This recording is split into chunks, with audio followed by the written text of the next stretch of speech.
Yeah. And then we get started. So welcome. I appreciate it. There's something.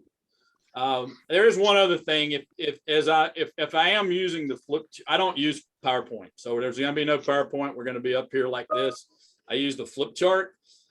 If I'm doing something on the flip chart, sometimes it's better to use the speaker view, which you can change as opposed to the gallery view.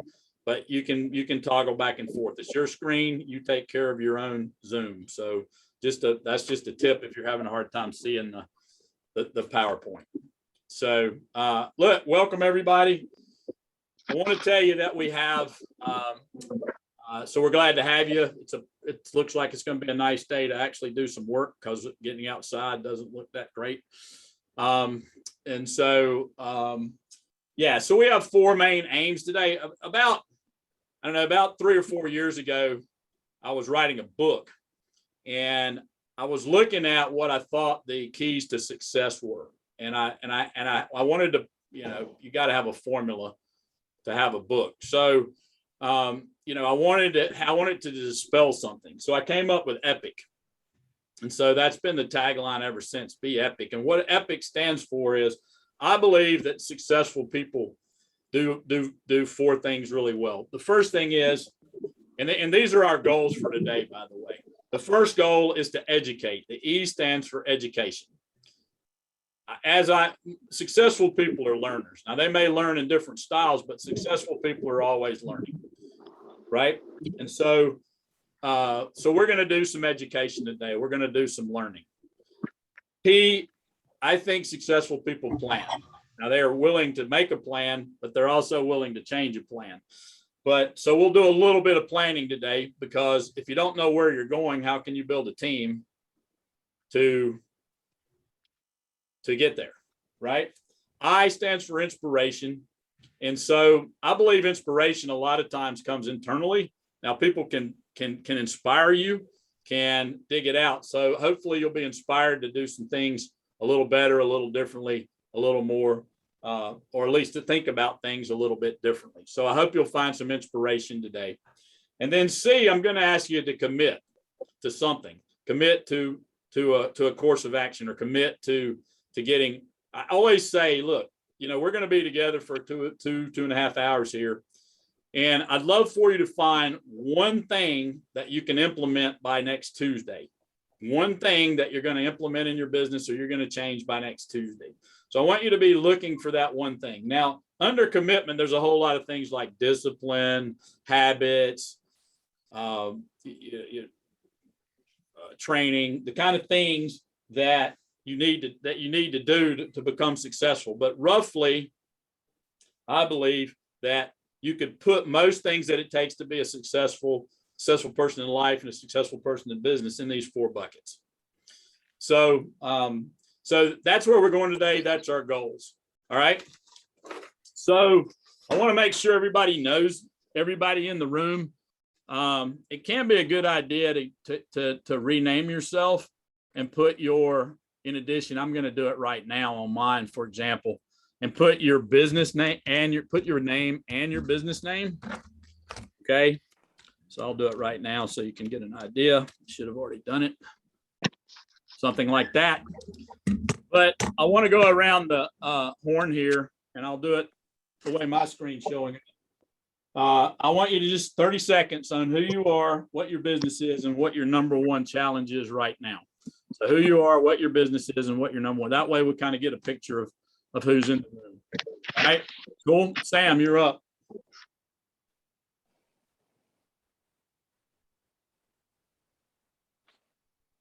There, now I'm unmuted. Good morning, my name is Sam Ewell, and I am owner and publisher with Mountain Page Press, where we partner with writers to publish books that matter.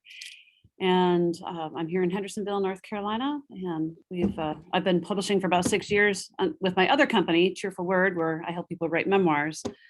But I'm now launching this big publishing event, and I'm trying to get one thing done. And my one business challenge is to get an online business manager working with me part-time so that I can be freed up to work on the business and not so much in the business. Got it. Thanks, Sam. Carlton, you're up. Alan, you're on deck. Hey, everybody. My name's Carlton Collins. I'm a local architect, Asheville native, and been working here my entire career. I guess the thing that's top of mind for me right now is scaling up a practice that I have and making some hires in the next, I'll say 60 to 90 days, one or two folks, and to kind of support the work that's coming in. That's my main interest in being here today. And I know I'll get it from you, Bill, how to build that team. Thanks, Carlton. Alan, you're up. Jacob, you're on deck. Yeah, let's see real quick. I'm Alan Clark.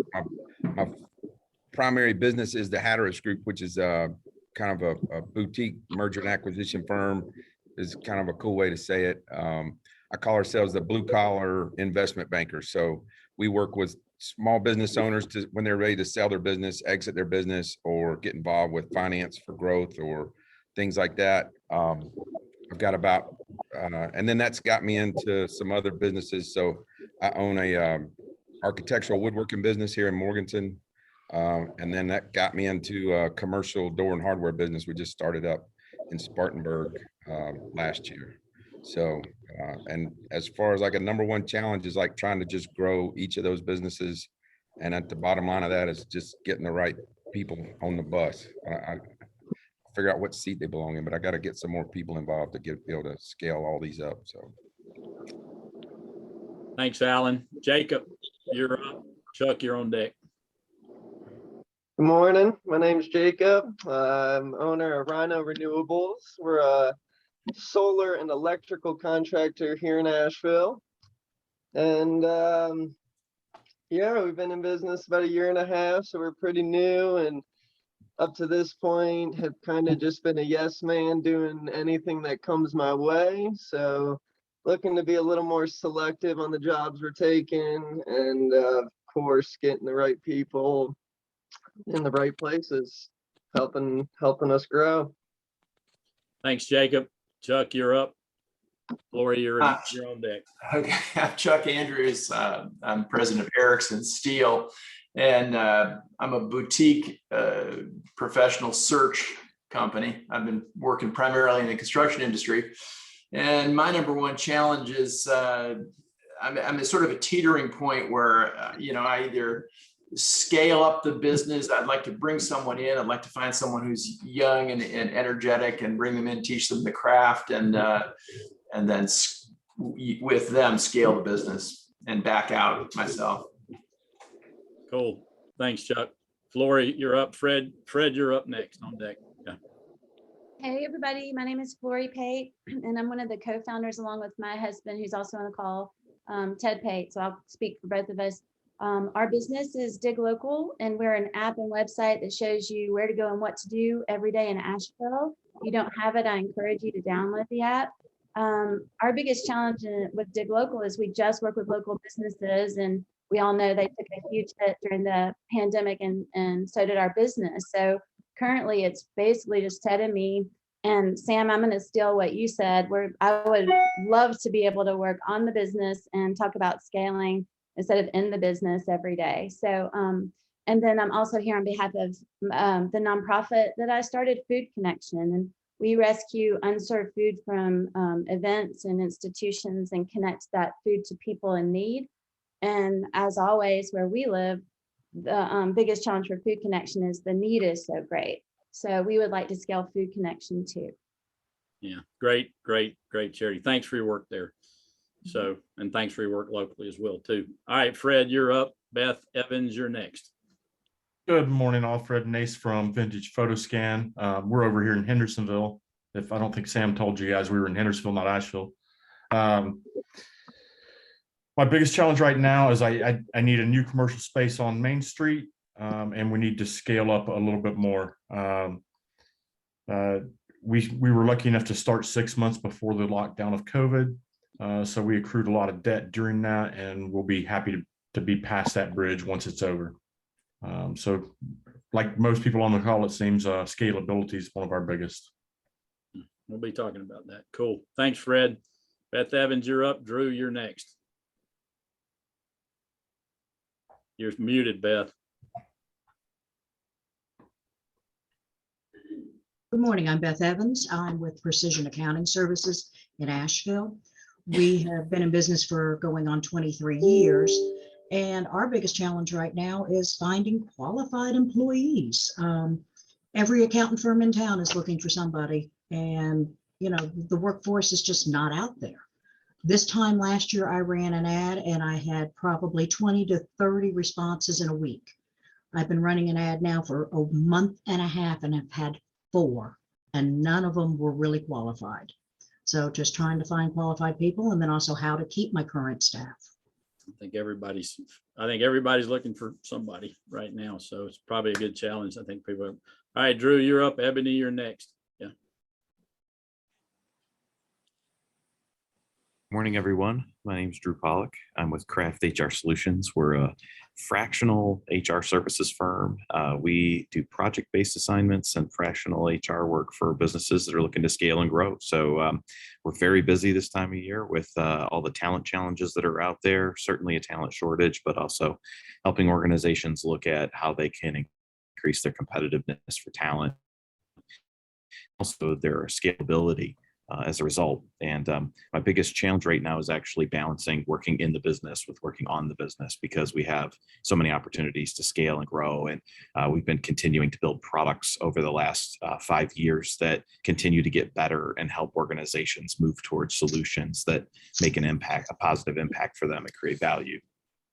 We've been able to do that consistently for 5 years, and I really want to continue to scale and grow. So now's the time, and you need to figure out more. And I like in the Epic, I like plan. I was smiling. I can't get to my plan fast enough. Yeah, we'll do a little bit of that today. We'll help you get a jump on that, Drew. That's great. Ebony, you're up. Don, you are next. Good morning. My name is Ebony Bowler, and my company is Bowler and Associates Group. We primarily deal in the senior market with Medicare insurance, life insurance, health insurance, and final expense. I've been in the industry right at 20 years and started my business right before the pandemic, my agency. My major issue, I would say, and where I'm located, my office is in Charlotte, North Carolina. I live in Rock Hill, South Carolina. So I teeter-totter between both states. Our biggest issue right now for me is, like she stated, I think it was Beth Evans, getting quality help. I have not had a problem attracting the help, but getting the quality help. So my admins, I've went through 3 in less than a year, and none of them just seem to have the skill set or the work ethic that I have. I work really, really hard, and I won't settle for anything less than that. And also, I seem to attract a lot of agents, but not agents that understand what it takes to be an insurance agent. I also want to get out of the field. I've been in the field for years. I don't desire to do any more door knocking, purchasing leads. I really just want to train and teach. I do have a book of business, and I also struggle with being able to keep up with my book of business, meaning making sure I'm in contact with my clients on a yearly or a monthly basis if needed. And that comes from me just being really short-staffed. Great. Thank you, Ebony. Don, you're up. Ted, Good morning, all. You're welcome. Can you hear me? Got you. Yep. Okay, good. Good morning. Donald Dixon's my name. I have a small consulting company by the name of DJD Associates. Over my 40-year career, I've probably bought and sold and grown about 12 to 15 companies. I'm down to about 3 right now, 2 of which are being very affected by COVID. One's an electronic contractor in Asheville, in Weaverville.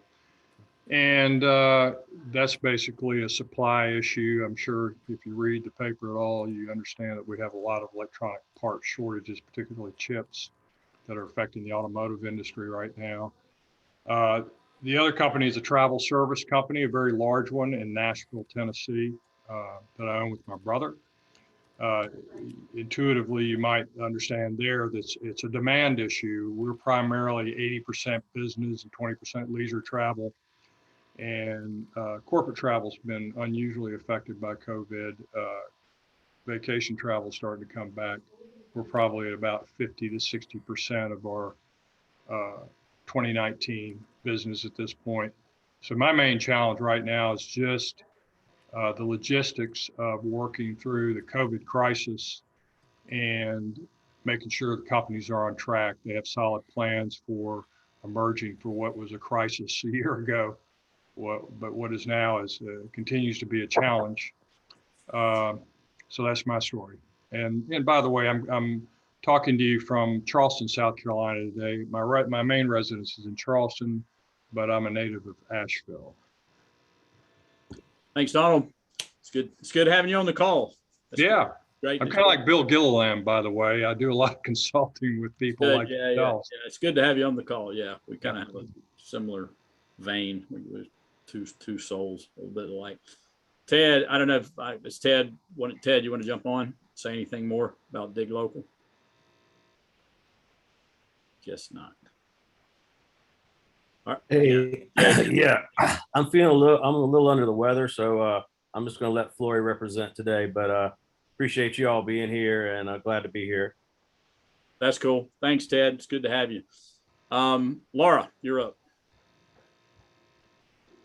There, I'm with Mosaic Business Consulting, and my focus is on helping women and minority-owned businesses to start, grow, and sell their businesses. And right now, my biggest challenge is that, ironically, I want to work in the business more than on the business because I'm working on the business and my growth is large, and I need to make sure that I have time for working in the business. So that's the main thing. Super cool. So why would I have everybody talk about their challenge here in the group?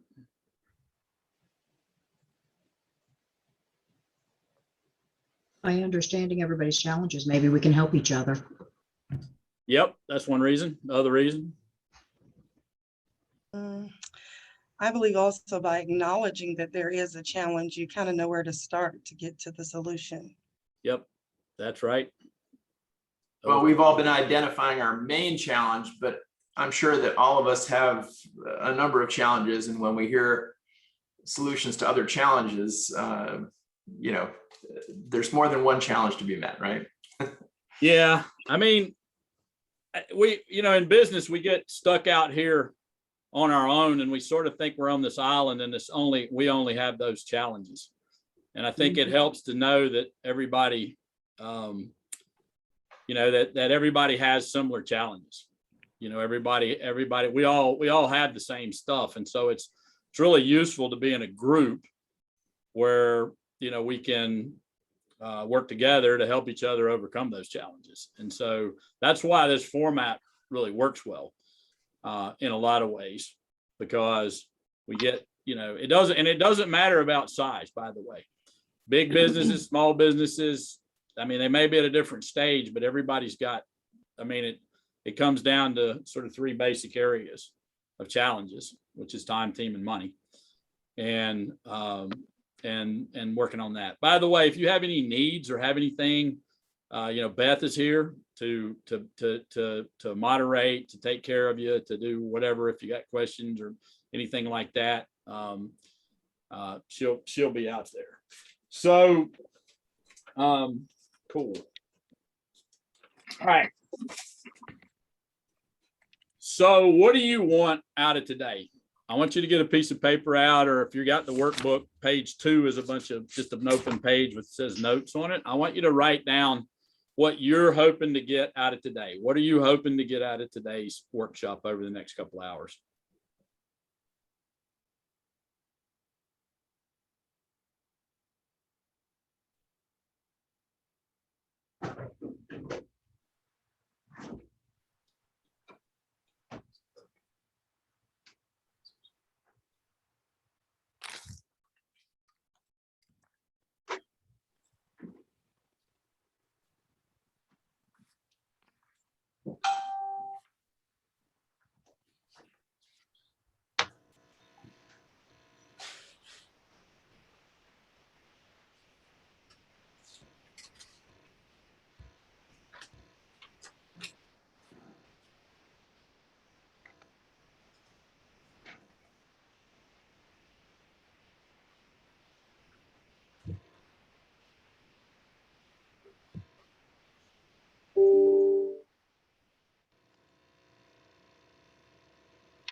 About 30 more seconds.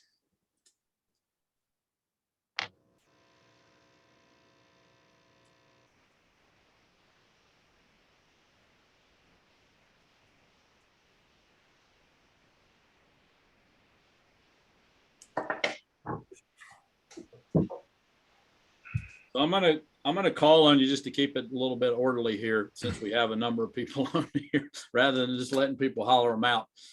So Donald, what are you hoping to get out of today? I think I'm here today and just to understand other small business people's issues.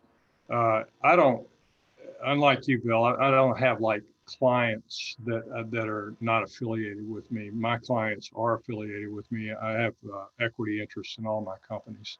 Yep. And it's been quite a while since I've been around folks that are trying to grow and scale their businesses outside of my own world. So I'm just hoping to get some perspective on what other folks' issues are, and it can kind of help me put some of my issues in perspective, I think. That's good. Perspective. Who wants perspective? I do. I would love perspective. I hope a bunch of people want that. Let's see. Laura. Sorry about that. Yeah, I think the main thing that I'm trying to get is just to understand when I hire somebody, how that transition from not having employees to having employees will change the dynamic of the organization. Just making sure that it stays true to the mission and the values that I have, and making sure that the person I hire has that same set of values that they can instill and pass on. I hope that's clear. But I got it. You don't want to Yeah. lose your soul when you hire people. Exactly. Yeah, I got it. Drew, if you're there. Might have been gone for a minute. I'll come back. Beth Evans. A lot of what some of them have already talked about, perspective, just different ideas, trying to get me to look at things differently than the way I'm already doing things. It's Okay. my different ideas. All right, perfect. Ideas. I'll put that up there. Yes. Good. All right, Fred. Well, directly towards, the fact that the class is team building. I'm a retired military guy, so I have about as much team building and leadership classes as you can possibly have in life. But it's obviously a very different animal out here in Western North Carolina than it is in combat somewhere in the Middle East. So I'd like to see those different perspectives. And then also I'm looking to expand location wise around North Carolina. So I've never done recruiting and hiring of any kind. So that's a challenge for me. Good. Okay. Good. Flory. Honestly, I think that just the fact that we kind of had to let our employees go with COVID, and now we're talking about building back up, and we've got some really exciting things that we're in the process of discussing. So I'm excited about all of this class, but I'm hoping by the end of the session to feel all fired up and inspired and ready to go. All right, inspiration. Good. Nice. Yeah, this might be a little different, Fred, by the way, than some of the other leadership classes, because there's a lot of things that have to happen before you can actually build a team. So we're gonna show you the whole path. Chuck. Well, I've been doing this for over 20 years, and I'd really like to break out of the daily cycle of doing the same thing, picking up the phone, making calls, doing the same thing. I'd like to get some specific ideas and get some motivation to take action on scaling the business and to break out of the cycle of just, okay, get up, get on the phone, call people. Yeah, I got you. There's a little bit of that in it. Jacob. Yeah, coming from the field and learning this, my business from a hands-on standpoint, Really want to improve on our leadership skills, on my leadership skills. And I see that as better communication, and some systems for setting expectations and holding accountability with the team we have. We've got a strong team, and it's kind of just now how do we take that team and get it working together. Good. Ebony. Yes, I'm your long-winded one, so I'll do my best. I just need a bullet points here, Ebony, just bullet points. Yeah. Okay, bullet points for me is going to be definitely with Jacob. I do have a team, but keeping them motivated, getting them to actually write business. Also really understanding what I possess and the value that I bring. I desire to train individuals. Many people don't make it as long as I have in the industry. And I started out really, really young. So I just feel like I have a lot to offer. But I oftentimes don't know how to delegate. I find myself going back into the role of just being an agent when I'm actually an owner. And I actually have two businesses, but I just didn't mention the other one. So I feel like I can really help people in business and also in insurance. I'd like to travel and train and teach and help. Cool. Let's see, where am I? Alan. Yeah, I think, I mean, the first thing that came to mind was just, sessions like this, usually if you can pull out one nugget, just one new idea, and basically a new idea that helps me to get to spend more time in Montana fishing instead of the daily grind. So You have to decide to spend more time in Montana. that's the number one. By the way, you have to decide to delegate. You have to decide to keep your culture the same. Yeah. So maybe somebody got a BFO right there. I haven't even talked about what those are yet, but Carlton. I think of interest to me is learning strategies, process for hiring the right people, and then how to retain them once they're on board. Good.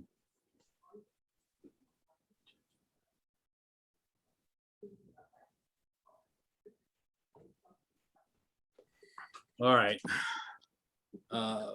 Sam. Well, I've got all these great ideas. I got my core mission, my values, got my core values and my mission, vision. Good team started, but how do I fund the rest of my team? That's my biggest hurdle right now is I know what needs to be done. How do I pay for her? I found her, she submitted a proposal overnight, but how do I fund this? I'm at that tipping point of affordability and the business is beginning to explode and I have to slow things down in order to onboard her. And can you afford half of her? Yes. If she's any good, she'll make up the other half. Yeah, we have figured out that in 3 months, she'll be easily paying for herself. If she's going to break even in 3 months, then that's the way to look at it. Okay. Do you have 3 months? Do you have 3 months of investment? If you have 3 months of investment, go. Not yet. Well, usually, I mean, that's been my experience. If they can pay half themselves, then if you can pay half themselves, they can make up the other part. Gotcha. So pretty fast. So yeah, I call it how fast to break even on an employee. Okay, how fast can you get them to break even? And people look at it and say, well, I got to pay somebody, $60,000. Well, you don't have to pay them $60,000. You have to pay them $5,000 a month. Okay, or whatever. So yeah, you'll figure. Y'all don't want much, do you? All right, so let me tell you how this works. A lot of this stuff is kind of beyond the scope of what we'll get into today, but it is stuff that I do. So this process is a little bit like epoxy glue. Who knows what epoxy glue is? Everybody know what epoxy glue is? How does it work? 2 parts. Yeah, there's 2 parts. And if you just use one part, does it work? No, you got to mix the 2 parts together and to create something more. Okay. So when you mix it together, you create something more. So today we're going to talk about a lot of generalized principles and generalized things on how to build a business and how to build a team. And then, so that's the first part of the epoxy glue. The second part is to sit down and have a chat with me to brainstorm some strategies and tactics to help you get through your business. Now, a number of people on this call have already done this before on a separate time. Beth's done it. Carlton's done it. I think we had a chat with Alan's done it. I mean, I think you get that there's value in having that meeting, okay, to help you see, to get you to where you want to go. So Beth will be setting those up. You'll get an email after this thing's over, basically giving you my calendar to set one up. Or if you don't set one up, Beth's going to call you.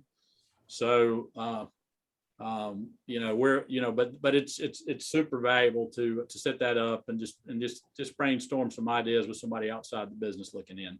So remember that there's two parts to this process to make it really work as effectively as it can for you and your businesses. Okay. All right. We will do our best to get as much of that as we can. Cool. All right. Who knows somebody that it's never their fault? Right? Yeah. I see some people laughing, right? So what do? It's up here on the board, by the way. It's already written up there. Hello? Blame shift. They blame, right? And then their statement is usually, I would have gotten it done, except or but, which is an Excuse. And sometimes they won't even admit that we have a problem. And I'm saying they, but sometimes it's us, right? Okay, so we start out in denial. Actually, it's a hierarchy. You start out in denial. We don't have a problem. We do have a problem, but it's COVID's fault. We don't have a problem. We do have a problem, but, you know, George didn't do what he said he was going to do. See how that works? Okay, so this is called below the point.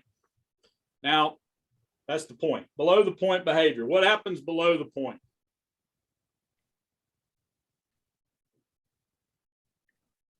Hello? This is participative. I know, because I know you're not going to remember this stuff if you don't. Not going to take good enough notes. Well, something went wrong. If you're in blame, excuse, deny. Mm-hmm. Yeah. Well, what happens is sort of nothing, right? I mean, is there any movement forward when everybody's sitting around blaming everybody else and pointing fingers, making excuses? Yeah, nothing happens. So, I mean, I had a great conversation with a client yesterday. They said, I got a problem with an employee. I said, have you been over this flip chart with them? He said, well, no. I said, well, pull out the flip chart, go over it with them. This is, I mean, if you don't get anything else today and you start living this way, it's going to change your life and business. Now, some of you say, because we all go into this, right? We all go into blame, excuse, deny from time to time. Let's face it. You know, I mean, how many times have you been a little bit late for an appointment and said, well, the traffic was horrible. You just went into blame. Made an excuse for the traffic. Okay. And, you know, so below the point, nothing happens. Above the point, we have ownership, accountability, responsibility. Now, I was trained technically. I was trained as an engineer, but I've come to understand the power of words. How many of you know, who's ever been hurt by words? Anybody ever been hurt by words? Yeah, we all have. Everybody been built up by words? Everybody's been built up by words. By the way, you're all looking good today. So, see, just that little thing made you feel just a little bit better, right? So words are super powerful. Words are also the language that we use in business. Okay, everybody thinks, well, the language of business is accounting, and it is, because we got it, you know, because we're about making a profit, making money, those kind of things. But the language of sales and the language of business is language. So we've got to be super careful with our language. Now, ownership, when you chunk that down, when you have ownership, right? You have your own ship. You know, you can go left, you can go right, you can put up a sail, you can buy a different ship, you can get a different motor, you can hire a crew to run your ship. You don't even have to be the captain. Everybody get it? It's your own ship. All right, accountability, ability to account to whom? Yourself and others. Yourself, what others? Your Clients. employees, your team, Employees, your team, customers, your clients. Customers. Yeah. Anybody got a family that they're accountable to? Yeah, right. Okay. So we have the ability to account. Now, are there things outside of our control that happen? Yes or no? Yeah, of course there are. And the big one in the last 18 months has been COVID, right? Okay. But what we do have is the ability to respond. We've seen some really great responses during COVID. Okay. Some people have really done nice things. I mean, the buzzword was pivot, right? Some people did some nice things and changed the way they thought about it. You know, our response to it was to get super aggressive and help as many people as we could with their businesses. I can't tell you how many, free coaching sessions I gave over the last 18 months. I don't have no idea. I mean, we were shooting for doing as many as we could. So, I mean, Beth probably has a better idea, but it's well over 5 a week. Just to helping people, many people as we could help. That was our response. Okay. So by the way, what's another word for excuses that we often hear?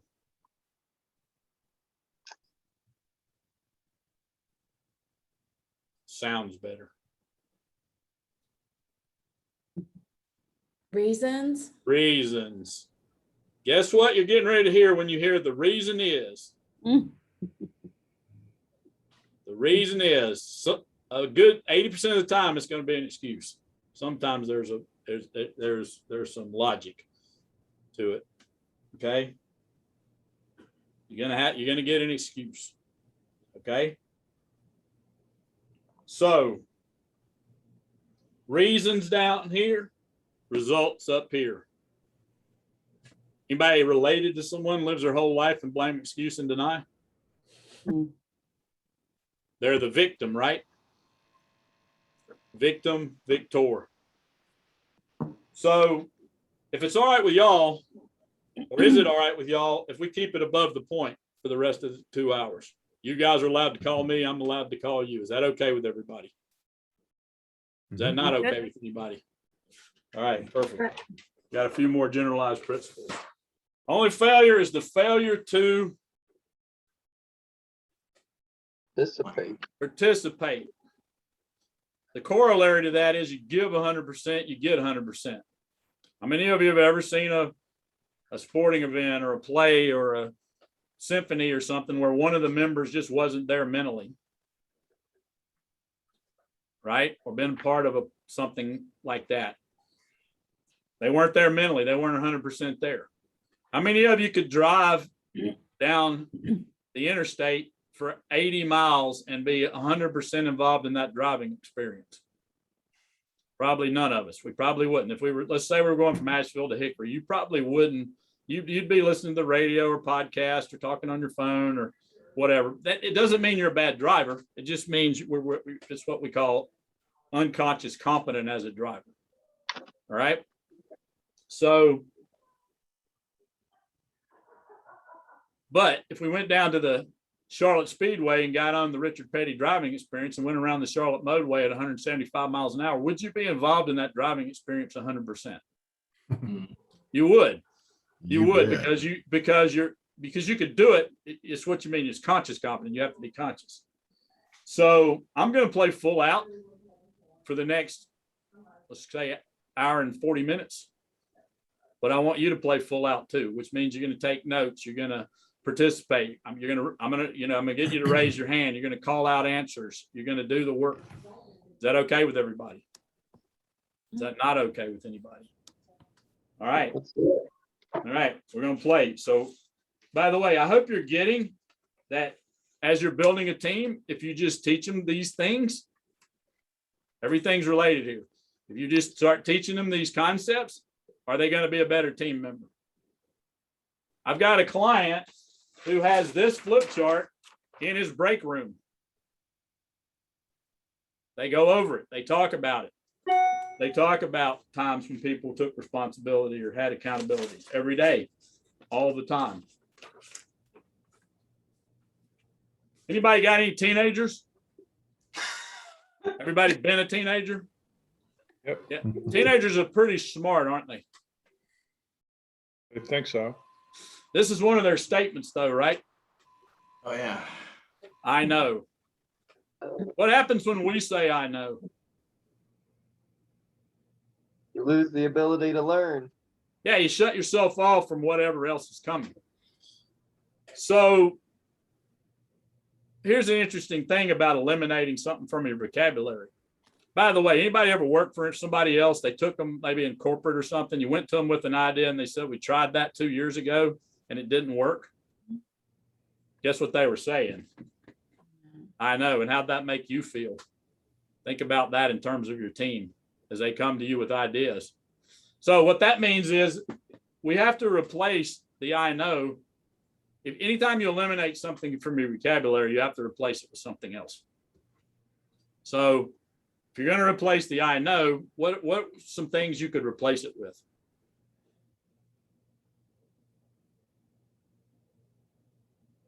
Thanks for the idea. Let me think about it. Thanks for your idea. Brilliant. Love to think. Yeah, let me think about it. Good. What else? Maybe How so? Tell me more. Tell me more. I love it. Yeah, Lori, you're going to say something? I was going to say, tell me more. Yeah. Tell me more. They're all, look, by the way, in my courses and classes and my coaching, there's no right or wrong. What I've found is, well, there's moral and ethical right and wrong, but when it comes to business, when you're trying to solve a problem or you're looking to move a business forward, I found out, we try to do things polar. We try to be left, right, up, down, right, wrong. There's no right or wrong when you're trying to solve something. There's a whole bunch of different ways to do it. One might be better than another one, but not one is right and not one is wrong usually. Okay. So there are no really wrong answers to any of this stuff. Okay. The one I like is, isn't that interesting? Or that's interesting. It buys you time, gives you time to think about it, but whatever works for you, replace it with whatever works with you. I like that's interesting. So if somebody comes to you and it actually is a bonehead idea, resist the temptation and say that's interesting or tell me more or something. Okay, just saying. All right, there are no really bad ideas. All right, who likes to have fun? Anybody like to have fun? Who doesn't like to have fun? Yeah, all right. Well, we spend a lot of our waking hours in business and doing things. We need to find ways to gamify it, to make it fun. All right. And so I want to have fun today. I want this to be entertaining. I want you to, I feel like people learn better when it's fun. All right. So is it okay with everybody if we have a little fun? Who doesn't want to have fun? Who doesn't want to have fun? I don't want to. Okay. All right. Anybody tell me what that drawing is? It's shocking that anybody could figure it out, but. Light bulb. Light bulb. So you're going to get something today called BFOs. Now, what's a BFO? Anybody? I had a couple of people on here who know what that is. What's a BFO, Beth? Blinding. Oh, there we go. Which Beth? No, you. Yeah. Take it away. The blinding flash of the obvious. Yeah, it's that blinding flash of the obvious. Like in business, we don't do rocket science. So, you're going to get BFOs today. That's likely where your thing that you're going to have that you're going to do by Tuesday is going to come from. It's going to BFO. Now, what should you do if you get a BFO, a blinding flash of the obvious? Take note. Yeah, write it down. Absolutely. Anybody ever had that $1 million idea at 3 a.m, couldn't remember it at 6 or 7 when you woke up? Happens to me all the time. Okay. I'm a bit of an idea guy. So write it down. What else should you do with a BFO? Act on them. Yeah, act on it. Share it with somebody who's not going to chop you off at the knees. I had a client one time. I said, "Why do you enjoy working with me?" She said, "Bill, you believe that whatever I decide to do, we can do it." And I'm like, "Yeah, if you decide to do it, we can do it." The question is how. Not it's a dumb idea. The question is how can we do it? I mean, you'll work out. We'll work it out and figure out how to do it. But there are people. How many of you, when you went into business, you had somebody that told you, that didn't believe you could do it or told you were an idiot? Or anybody have it? Yeah. Anybody ever have that? Yeah, of course. Yeah. There's people that are like, because conventional wisdom is Go to school, get a job. Be stable, steady. I don't know about y'all, but I feel like it's a lot more stable or steady working for myself than it is when I was working in corporate where I had a chance to get laid off. Okay. Just a thought. Somebody else, I like being in control of my own self. All right. Okay. All right. So all of that was on pages, whatever, till about 8 or 9. We're going to start in now. I want you to get to page 9. I want you to, over the last, let's say 90 days, or you can go back further if you need to. What have been 3 wins you've had? What is 3 wins, 2 to 3 wins that you've had?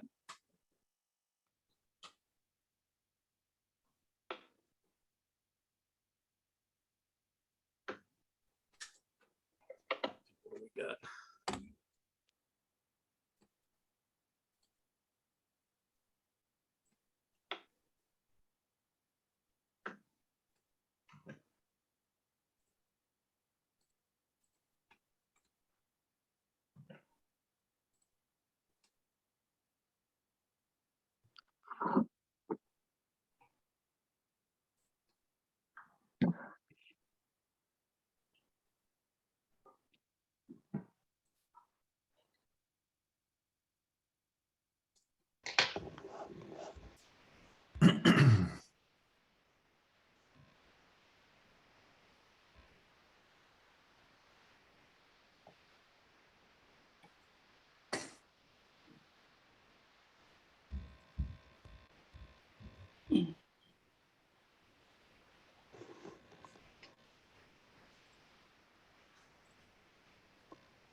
About 30 seconds.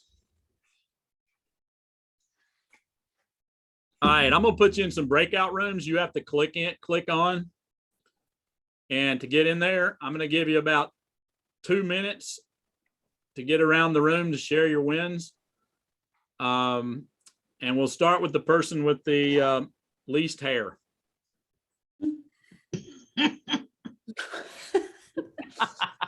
All right, here we go. And they're randomly picked, so I don't know who's going to be in your room. It doesn't matter. Just share your wins. It's like being on a table. Here we go. You got to click the button to go join.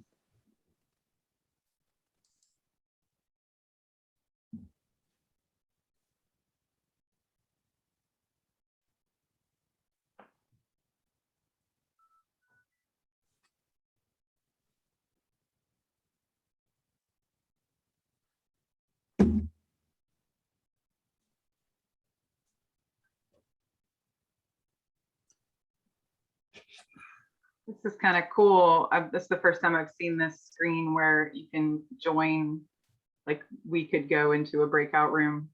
Yeah, you can feel free to go and jump in one and see what's going on. Yeah, I'm not on this one. So. Hi, Sam. Somebody was in your room. Was there no one? Was there no, there was no one in there? All right, well, let me put you in a different room then. Yeah, we can move you. Thanks. Those guys, they're taking a break, I guess. 2, we'll put you in one. There you go.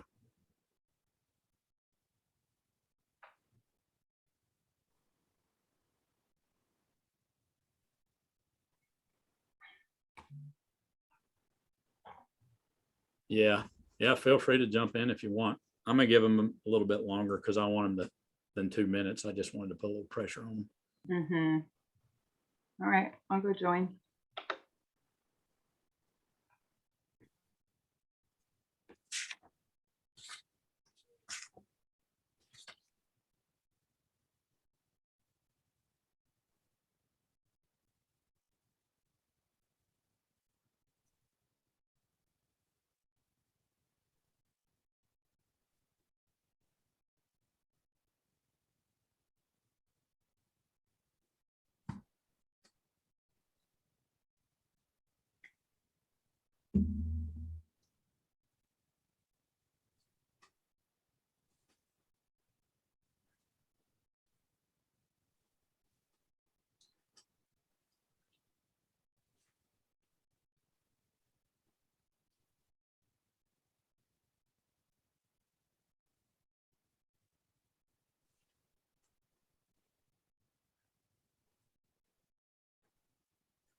go. Short time to get there.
Need one more minute.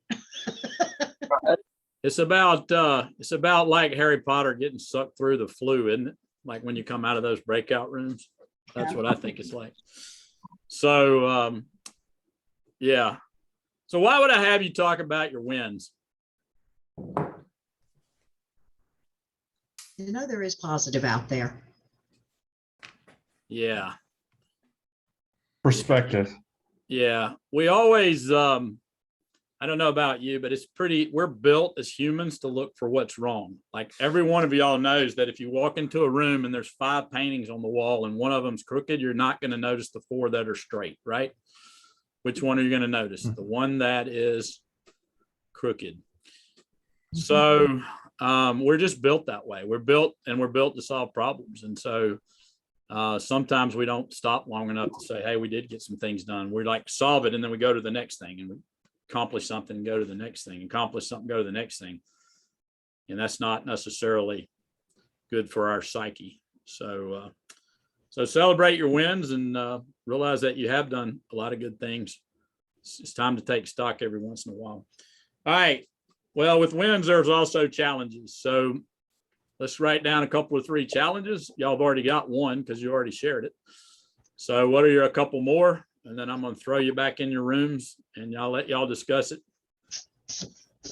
And this time we'll start with the person with the most hair. So.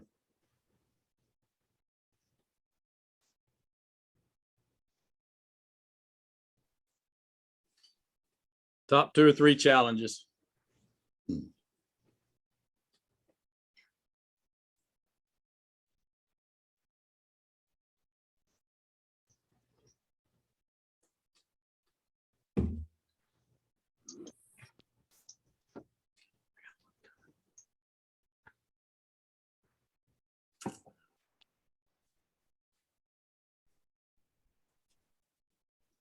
About 30 more seconds, and then I'm going to give you about 3 minutes to get right around. I'll give you 4 to get right around the room. Just share them with the people in the room.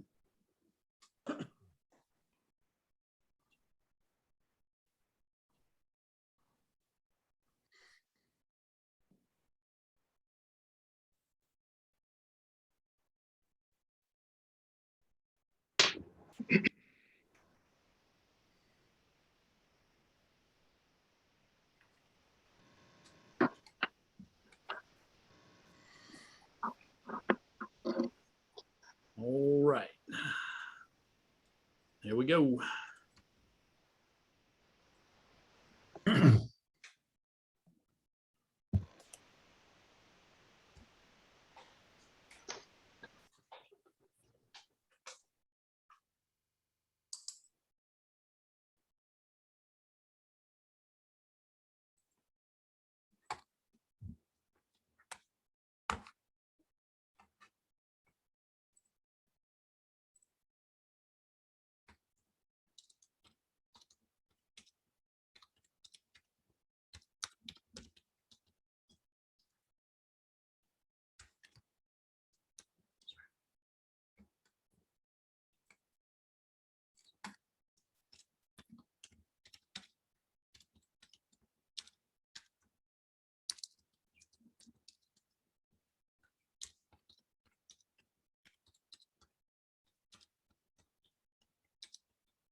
Alan's got some business.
Welcome back.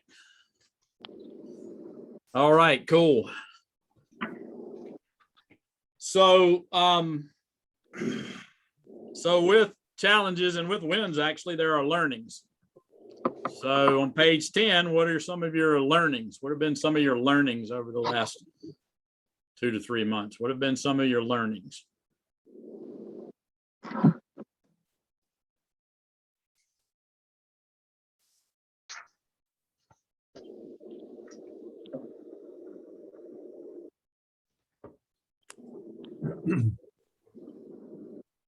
Well, for answering that here in the big group, I'll start. Go for it. So we all talk a lot about the need to push ourselves to delegate, because as self-starters, we don't delegate much. But I think the other big one is not just delegate, but delegate the stuff you're not good at. Get rid of things you're bad at. And that's what I'm trying to work on right now. And that's my big one. Yeah, we're all doing stuff we either don't like or not good at. So good. Others? I'll tag along with Fred on that one, where I call it working in your sweet spot, because if I'm doing what I love to do, I'm going to do it really, really well. And I want to hire people who are doing what they love to do so they can also do it really, really well.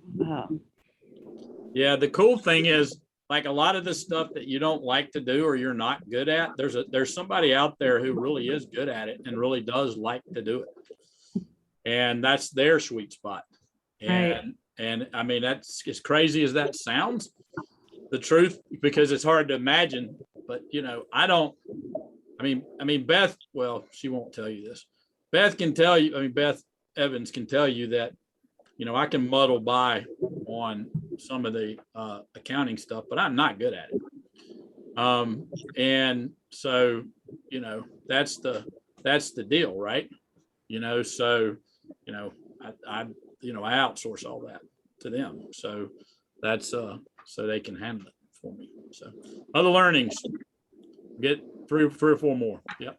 Don't hire family and friends. That's for me personally. Maybe the rest of you all can do good with that, but I'm a softie.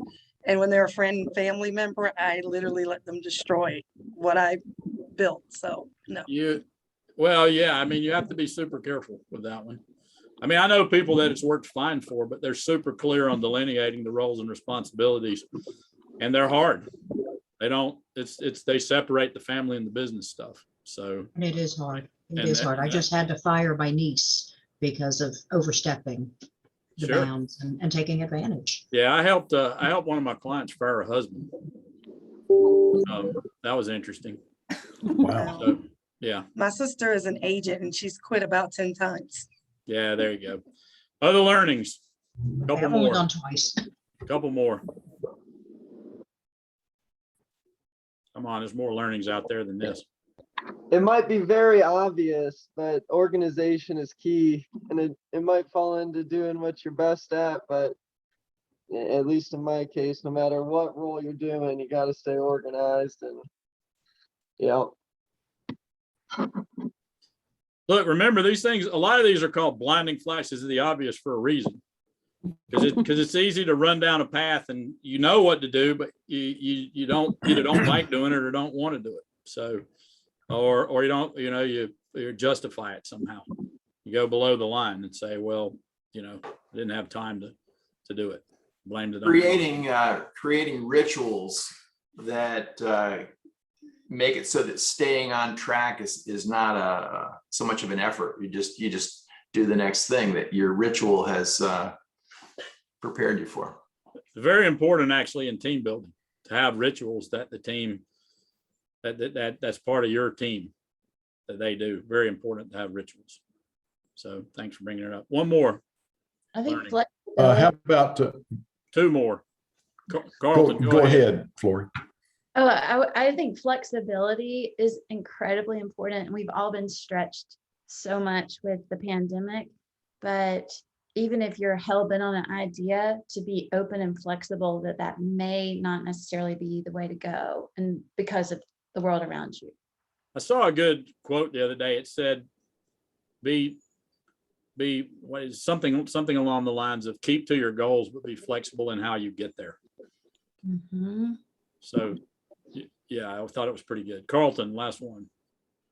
Well, I was just going to say the importance of doing the right kind of research and seeking out people to ask questions that can help you think through your process and fill in the gaps.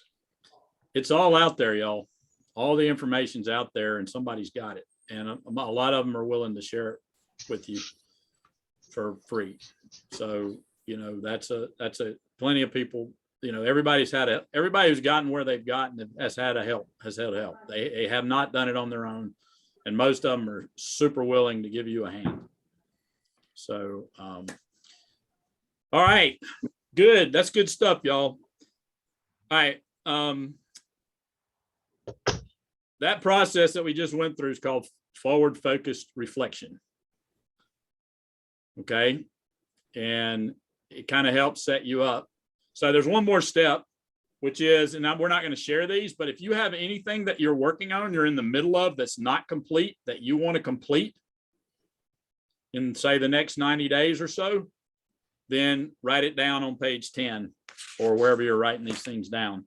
Anything that's incomplete that would be part of a plan. So if you're in the middle of something, you're something you want to complete, write it down.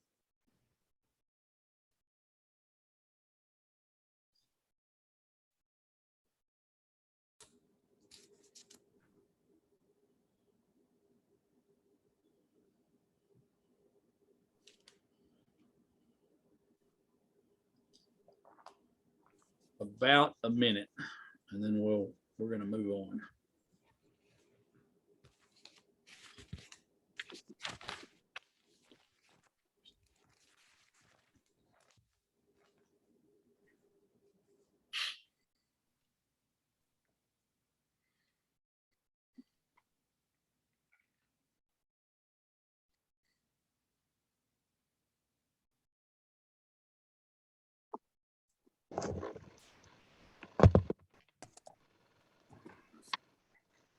All right, I'll tell you what we're going to do now. I was not going to do this, but I think I'm going to. I think it'd be good for everybody. I've got that it's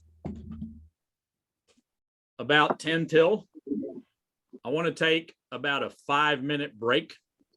So I'll be back at 5 till. Get up, stretch your legs, that sort of thing. So, and then, so back at 5 till, just get up, get something to drink, go do what you need to do. Be back in 5 minutes. Cool. All right. All right. You can mute whatever you need to do.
people rolling in. We had a line at the bathroom. It was pretty funny. Everybody was taking a break at the same time. That's all right.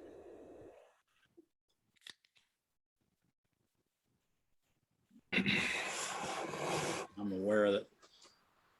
All right. I think most people are sort of back. Let's stand up a minute, stretch, and turn our brains back on. If you want to do it in your chair, I don't care, but that's okay. So just reach up as high as you can. We'll go over this way. And we'll go over that way. We'll reach back on our backs, see if we can get it to pop. Touch your toes. Back in the game. All right. Let's talk. We're on page 11. So in order to build a team, we have to understand what a business is and where we're headed with this thing. So I've got to give you an overview of how to build a business. And a lot of people don't understand that there's a set path to building a business if it's done right. So where we're going, a business, definition of a business is a commercial, profitable enterprise that works without you. Now, you don't have to go all the way to there if you don't want to, but the path is the same. If you want to keep working in your business, fine. Commercial, profitable enterprise that works about you. But this is how to maximize value for your business. This is how to maximize pretty much everything. So that's where we're going. That's where the path is. Now, if you don't want to go all the way there, that's all right. Let's at least get the business working, though, instead of you 24/7. Okay? So here's the set path. I'm going to go over this. We've got about an hour here, so we're going to go super fast to get to the point here. But you got to understand where you're going before we can get there. So the first level of a business is called mastery. There's 4 areas of the business. The first level is called destination mastery. Okay? That's the vision. If you don't know where you're going, how are you going to attract team members? People want to be part of something bigger than themselves. People want to be enrolled and inspired. That's what destination mastery and vision is about. If you don't have a clear vision, if you don't, that you can delineate. Ours is world abundance through business re-education. I want you to think about that for a minute. That's pretty big, but that's also attractive because a lot of people could buy into that, right? So destination mastery. Then we have something called delivery mastery. That's the basic levels of customer service. Most of y'all have that worked out, at least for yourselves. My question is, as you begin to hire team members, are they going to be, do you have the things in place so that they know how to do the basic levels of customer service? Do you have the systems in place so that they can handle it? The basics. This is the basics. Because mastery is a commercial enterprise, just to have a basic business. Okay. And if you've already got a business, you need, I did a analysis of this with one of my clients last week. They had a bunch of this stuff up in here worked out, but we had to go back and shore up some things in the mastery level that they'd let slide over the years. Okay. Then we have money mastery, which is budgeting, reporting. How does the cash flow forecasting, how does money flow through your business? Testing and measuring and metrics. Money mastery, you got it, you know. And then we have time mastery. Okay? Which is really self-mastery when you get down to it. We all got the same amount of time. Self in a day.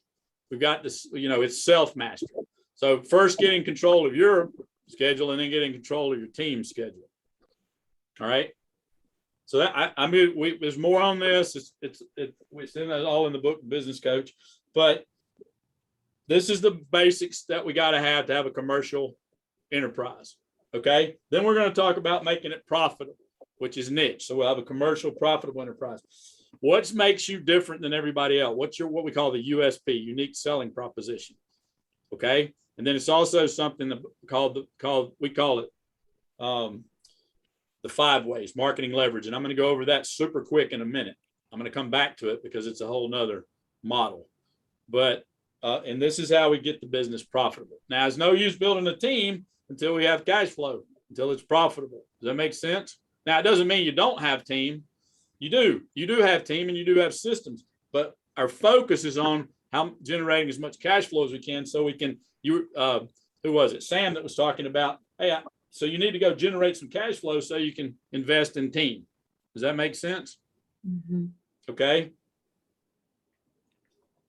Commercial profitable enterprise. Now we got to get the business to work, not necessarily the owner 24/7. This is about leverage. Leverage, the definition of leverage is ever more with ever less. Do something once, get paid for it for a very long time. So I wrote a book a couple years ago. It was, it's not a massive success, but I still get a check every quarter or so. So I'm getting paid for a very long time for something I did once. That's leverage. Does that make sense? So this is about putting systems in the business to get the business working. Then we get to team, which is, so we want to create a business that's systems dependent. 80%, 20%. Systemize the routine, humanize the exception. So then so you see, we've got a lot of things to get in place before we can really start working on building out our team. Now, it doesn't mean you don't have team members and you don't hire people. Of course you do. They can help you build some of this stuff. Like, I'm not particularly good at writing systems. I don't like doing it. I need a team member to do that. All right. Then we work on team. Now, that's a commercial profitable enterprise that works. And then eventually you stick a general manager in place, and then you have a business that works without you. This is where you get to right there. Now, there's 2 more levels. The synergy level, which is about multiplication, taking it interstate, overseas, scaling it, all those kind of things. But you got to have this stuff worked out if you're going to be successful with the model. This is about models. And the results, hopefully, is more time and more money for you. Make sense? I just want everybody to kind of see where we're going. We got to go we got to go over it fast. I'll cover this more in detail with you when we have our individual meeting. Okay. So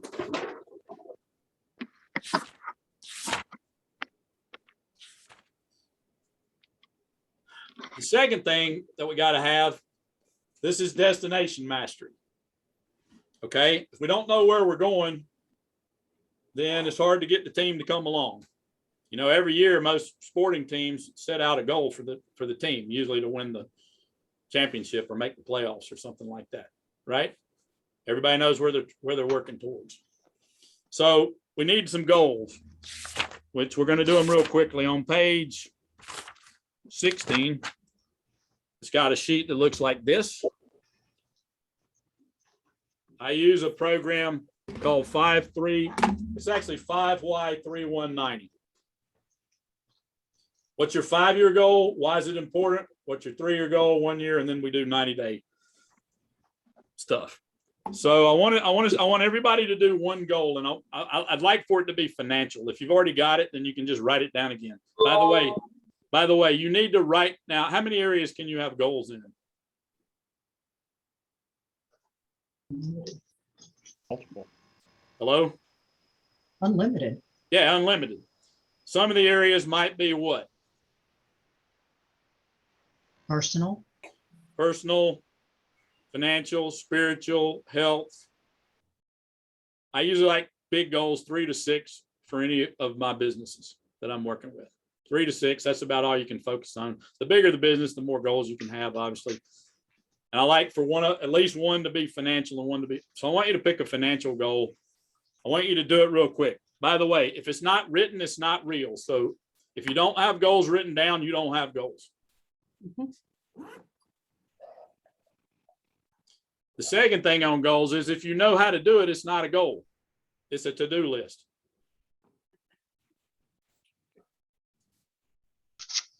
So I want you to pick one thing. I want you to put down your 5-year goal in step 1. Why is that goal important to you?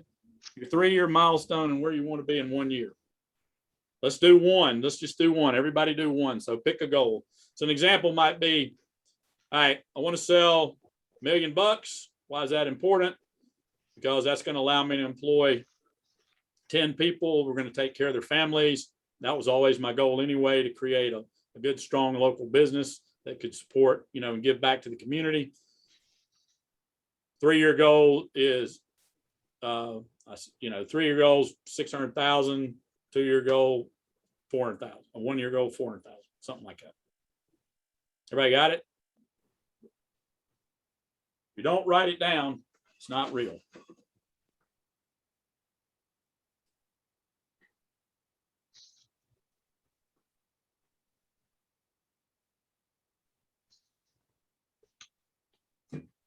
Let's take 2 minutes and write one down. You perfectionists, just write something down. Got me. You can change it. It will likely be wrong anyway.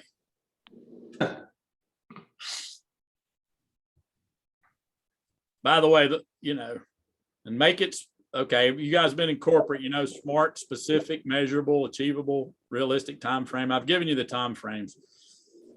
Make it realistic, make it specific. It's a little easier with numbers, by the way.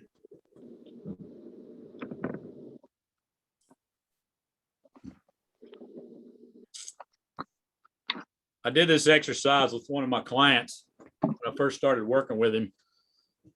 And of course, we kept updating it, but I pulled out the very first one about 3 years in, and we had achieved every single one of his 5-year goals in 3 years just by writing them down. I'm looking at an old one now comparing. Yep. It's shocking what happens just by writing them down. You don't even have to look at it again.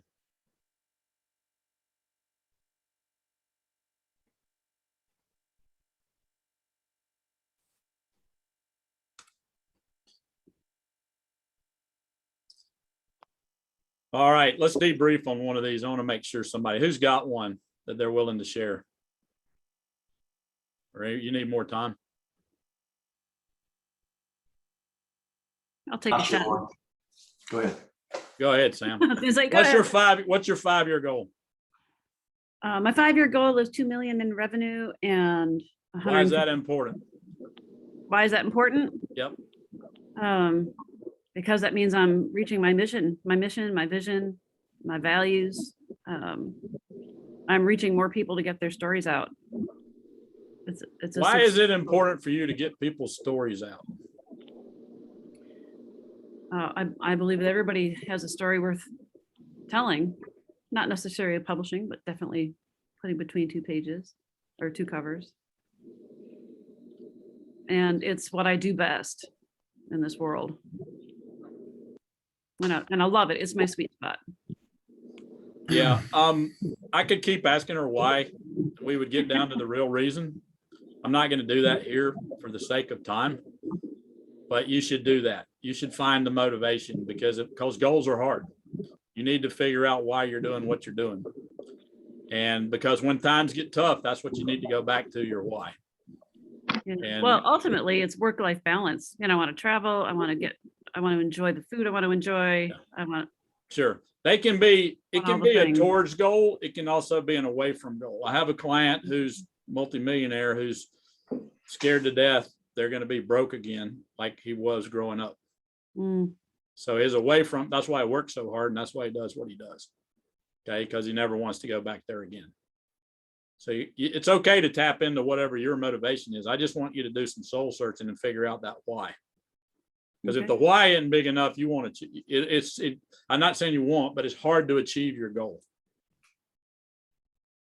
All right, what's your 3-year goal?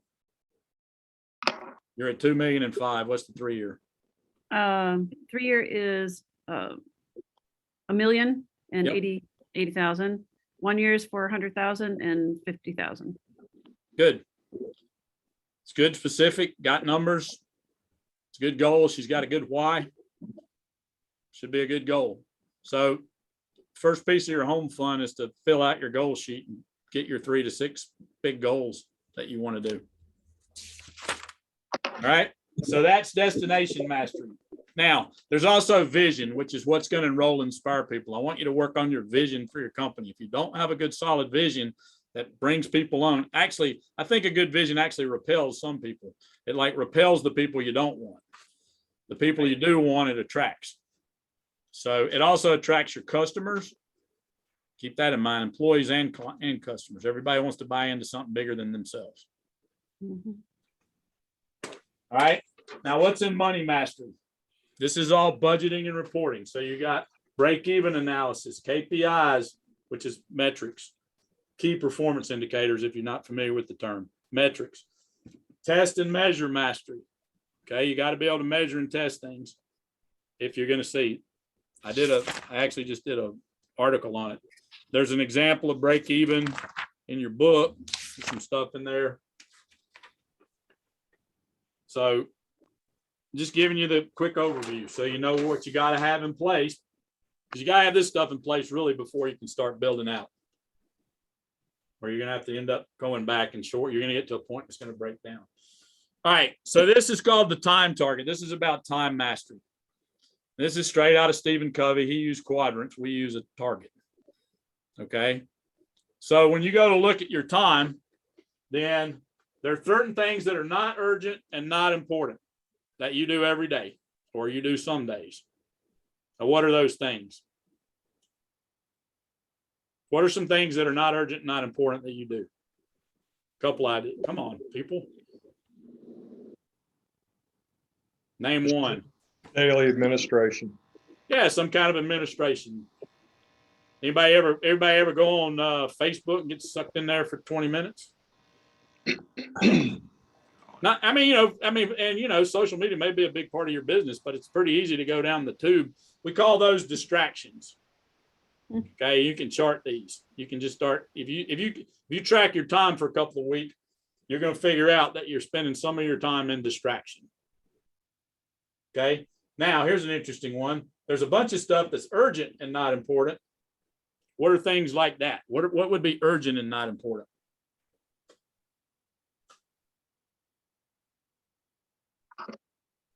Getting new signage. Could be, yeah, for you. It's usually things that someone else on your team created for you that seemed urgent to them. So they tried to make it urgent for you. Anybody who's got crews, I used to get calls and people would say, "Hey, Bill, you need to come out here and look at this." And sometimes I'd get out there and it'd be fixed. I didn't really need to get out there and look at it. They just wasted a bunch of my time because it was urgent. It's a big thing instead of, so I learned pretty early on to start asking questions and see if I could get them to figure it out. So we call those delusion. You're working real hard, but you're not really moving towards your target.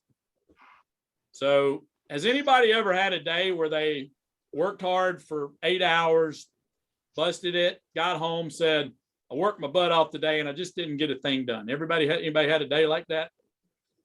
Guess what? You spent all your time in delusion and distraction. 100% of your time in delusion and distraction. Then we have the urgent important task, which is what we call demand. That's the stuff you do that you need to be doing in your business day to day, sales, consulting, whatever it is you do. And then there's the not urgent and important, which is the zone. What's not urgent and important? Reading Facebook. Well, scrolling down the timeline. That's important? I said it's not. You said what is or isn't? Not. I'm looking for not urgent and important. Oh, not urgent and important. So would not be urgent, but would be important is sending out some mail. It's important to get the mail out, but it's not urgent. I could Maybe do it. Yeah.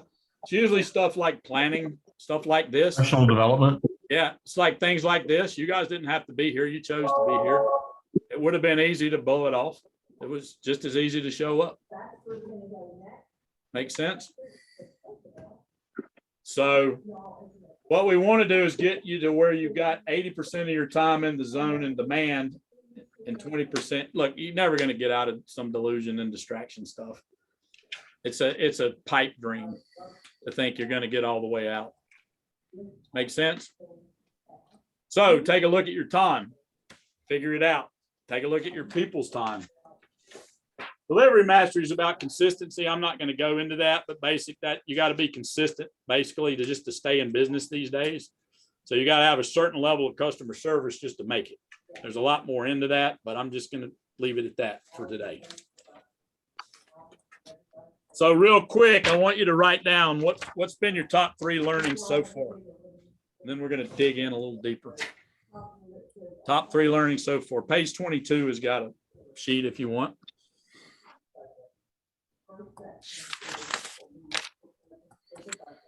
Then I'm going to get through the rest so I can get on the team. I need to clarify my goals and my why. Yep. Let's write them down and then we'll share a couple, but that's good. Yeah. If you want to attract great people, you got to have a great vision.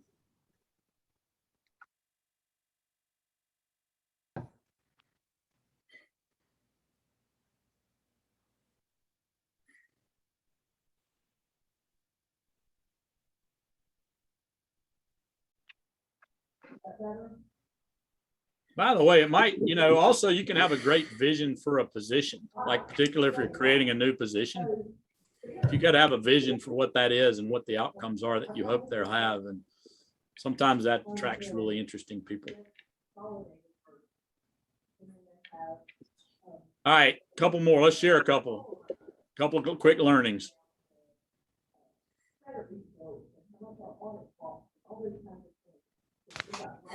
Yeah, I like the 6 steps to massive results and really that self-mastery element. I think eliminating or minimizing chaos is really, really important.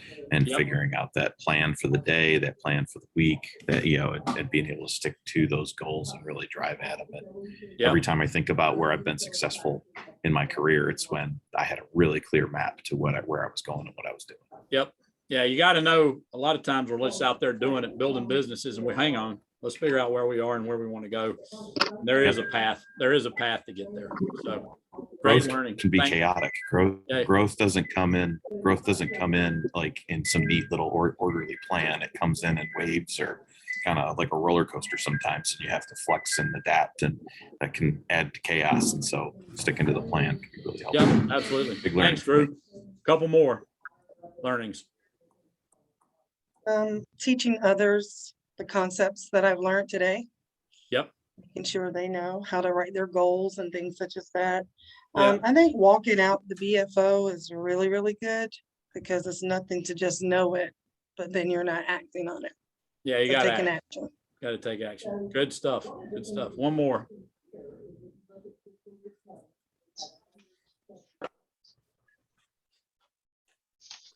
I think BFOs. Okay. Go ahead. I think what we just went over, about 80% of the time, not urgent and important. I mean, figuring that out. And I guess that's similar to what Drew was saying, to not live in the chaos. But honestly, I think if you are in that zone, that's where the magic can happen too. It's just getting out of being in the business and working on the business, I think. Yeah. That's the zone. I'm going to tell you that it's a decision to at least spend, where is it? What I would say is, where is your zone time on your calendar? Mm-hmm. If it's not on your calendar, it's not happening with me. So where's your zone time on the calendar? So maybe somebody got a BFO right there. Is that a BFO for a couple of people? Good. All right. All right. I want to go through real quick. We're in niche now. We've got out of mastery. We've got a chaos. No price competition. That's what niche is about. Who would like that? Who would like no price competition? Yeah, everybody. So it's USP Guarantee. I already told you that. Some people get hung up on a guarantee, but I would say, what are you going to do anyway? If somebody's not happy with your service, what are you going to do anyway? That's your guarantee. Just put it out there. If you're gonna give them their money back, just say it. We'll give you money back. Might as well market it. Doesn't work out, you know, set some rules. I mean, you kind of cover yourself. But for the most part, people are good and they're not trying to rip you off. Okay, they're just not. There's a few that do that. They're not your clients. Fire them. Let's move on to some people that want to be part of your team. Hey, Bill. Right. Yeah. There's some background. No, sounds like a radio or something in the background. I'm not. Anybody else hearing that? Yes. Yeah, if whoever that is could mute themselves, that would be awesome. It's not loud enough for. Sounds like maybe someone in an office setting. Yeah. There's other people talking. It's a conversation, whatever it is. Yeah, whoever that is, if you can mute, that would be great. All right, seems like it's gone away now. Good. All right, so this is part of, this is marketing. This is not finance, but it is how we make more money, how we get more cash flow. Okay, so this is called marketing leverage, and I'm going to go over it super fast. So I want you to follow along with me. And it's in their books somewhere. So all businesses are different. Why? Because we're in different industries. We have different people. We have different cultures. But all businesses are the same too. They're built on what we call the chassis. They're all built on the same chassis. And the chassis is, it's like in automaking vehicles, a lot of times they'll use the same chassis, but they'll have a different, it'll be different. So like the original Porsche was built on a Volkswagen chassis, right? Any car people out there know this. In this example, we have the Volkswagen Golf and the Audi R8, which is a supercar, are on the same chassis. They're vastly different cars, vastly different prices. So all businesses are alike, but all businesses are different the same. So a lot of what we're covering today is how businesses are alike. And then we'll get on to how they're different when I sit down and chat with you individually. Okay. So here's the formula. I'm going to go over it real quick. We get leads into the business. Not all of them convert. Some of them convert. A percentage convert and they become clients, customers, patients, whatever you call them in your business. Okay. In most business, we have repeat business. We have repeat business. We call that the number of transactions you would have in a business. So if you sell something and it's $100 a month, then you would, you know, it's really repeat business of 12. Does it make sense? Maybe you have automatic bank draft going for 12 months. Okay. So in some businesses like construction, you may, or, you know, Carlton's business, he may have one off. He may do one deal for somebody. He probably has other people he does multiple deals for over the life of their thing. So some, like home building, a lot of times the business has one transaction. There's an average ticket. It might be, some things might sell for $1, some things might sell for 500,000, but there's an average in your business. If you have divisions, you can do this calculation in all your divisions. When we multiply the clients times the number of transactions times the average dollar sale, we get revenues. Now I understand accounting, there's fixed and variable costs, but this is marketing. So overall the profit, you keep some of it, which is your margin. So we're going to work on how many ways. How many? So they're giving you a hint. 5. It's actually called the 5 ways. Okay. So let's put some numbers in so you understand it. Let's say you got a business and you can put your own numbers in. Some of you have vastly different numbers. 4,000 leads. And let's say we convert a quarter of them, 25% conversion rate. That gives us 1,000 customers. And let's say they buy twice from us in a year. And the average ticket's $100. That gives us revenues of 200,000. I want y'all to see the power of this simple calculation. If you can stay on top of this thing, this is how you can grow a business. And let's say it's a service-based business. We keep 25%. We make 50,000. It's pretty good business. Does everybody follow the math? Mm-hmm. All right. So we're going to go to work in how many ways? 5. Right. So we're looking for 10% improvement in all areas.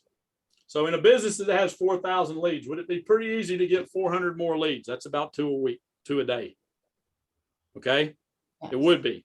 Okay, I'm not gonna get into how you do that. We've got 87 different ways to get leads into businesses. Okay, something like that. All right, so we're gonna get that to 4,400. Now, who measures their conversion rate now? Anybody? No one. Okay, if you want to get a 10% improvement in your conversion rate, you can start measuring it and you will get it just by focusing on it. How else could you up your conversion rate? What are some other ways?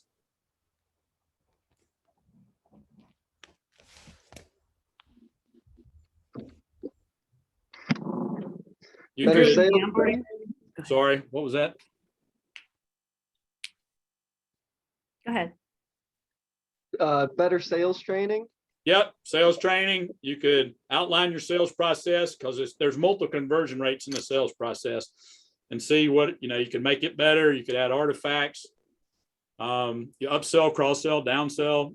There's letting people know how many things you have. How many of you have ever had somebody that bought something that they could have gotten from you, from somebody else, and you're like, why didn't you get that from me? Well, I didn't know you did it. We've all done that, right? Okay. There's another 60 or 70 strategies on improving your conversion rate. Okay. All right. So we're going to get it up to 20. Now we're not getting a 35% conversion rate, which is where I'd want to get it to. I had a roofing client that we did that in, by the way. They started at 27. We got them to 35. If you're quick at math, that's a huge increase in customers. Okay. All right. So we're going to get to 1210. 4,400 times 27.5% is 1210. Okay. Now, we've getting them back twice. You reckon we could get 1 in 10 back more often to make it 2.2? We could. So what are some ways we could get people back more often? Customer care, reaching out. Yeah, customer care, contacting, staying in touch, keep in touch. Offers. Has anybody ever done a thing where when somebody bought from you once, you gave them a coupon to come back? Yeah. Or you followed up and try to sell them something else, add-on sales. Yeah, all that stuff. Get another transaction in there. In the insurance game, that's like how many different kinds of policies do you have with them? It's called the average policy, right? I got the average of 1.9 policies with somebody. You can get that to 2.4 or something. It's a big number. All right, now we're going to get our average dollar. What's the easiest way to get the average dollar up? Price increase. Raise prices. There's a whole bunch of other ways, but that's probably some of it selectively, depending on what business you're in. But almost all of you have a way to raise your prices somewhere, somehow on something you're doing. Okay. So we're going to get that to 110. So that gives us a 1210 times 2.2 times 110, which comes out to 292. I've already done the calculations for you because I knew we were going to be pushed for time. 292,820, which is what percent increase? 46% increase, causes multiplicative. Then we're going to go to working margins. By the way, you've already got 10% when you raise your prices here. If you didn't raise your costs. That's more than a 50% increase. It's about, it's right around 50. Yeah. And then this is a 61% increase. Oh, I'm sorry. I was looking at the wrong one. Yeah. Yeah, this is 61% margin there. Okay. Now, just for fun, what happened? What is this marker? Okay. Just for fun, let's look at what if we got 100%, because I've done that before. I had a client where we actually took his average dollar sale from 343 to I think it was 715. It was an 88% improvement in his average ticket. 188% up, dropped straight to the bottom line. So let's look at 100. So let's say we could get it to 8,000. That would make this one 50%, which would be 4,000. Let's get this one to 4. And this one to 200, which gets us to 3.2 million. This gets us to 50. which is $1.6 million. So it's more likely that you're going to get a huge one in a couple of these, but we work on all 5 of them. Now, what order would you work on them in?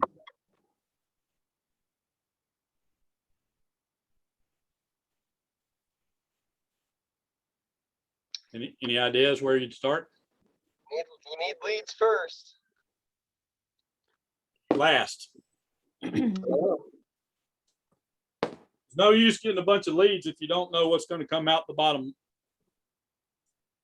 So most businesses, if you need leads, if you don't have any business, yes, you got to work on leads. Okay. But in most businesses that are ongoing, you're going to work on margins first. Take a look at your margins. You're probably going to work on average dollar sale or conversion rate next, then repeat business, and then leads. Why would I put leads last?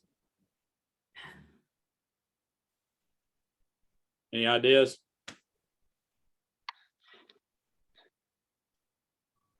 These strategies require time and money. Cost, yeah. Some of these don't require a lot of time and money.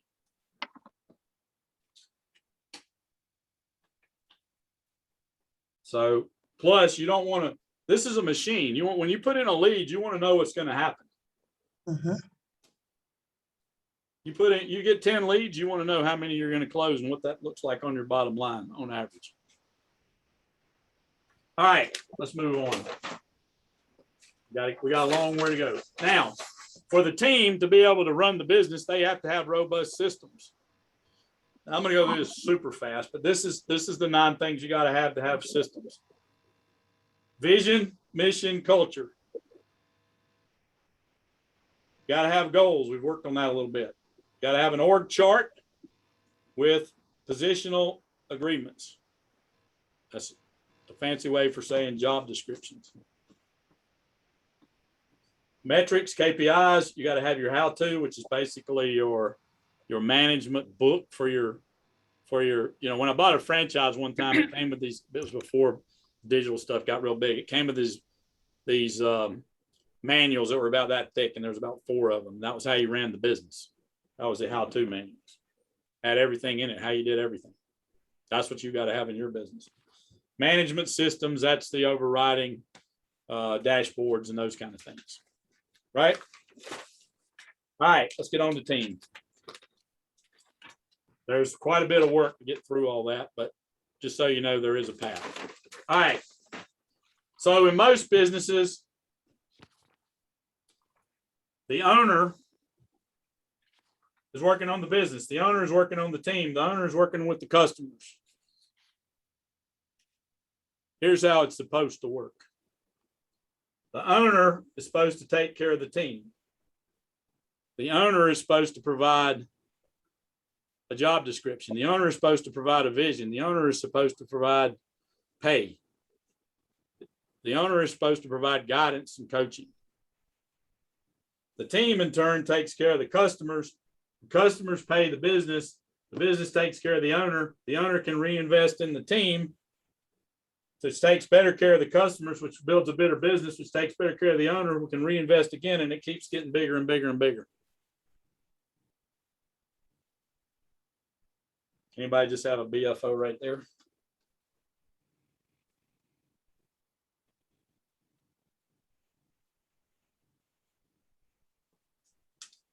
Which is why you got to have all the systems in place, which is why you got to have your 5 ways numbers worked out, which is why you got to have the mastery in place. Otherwise, you're running on the business, you're running around customers.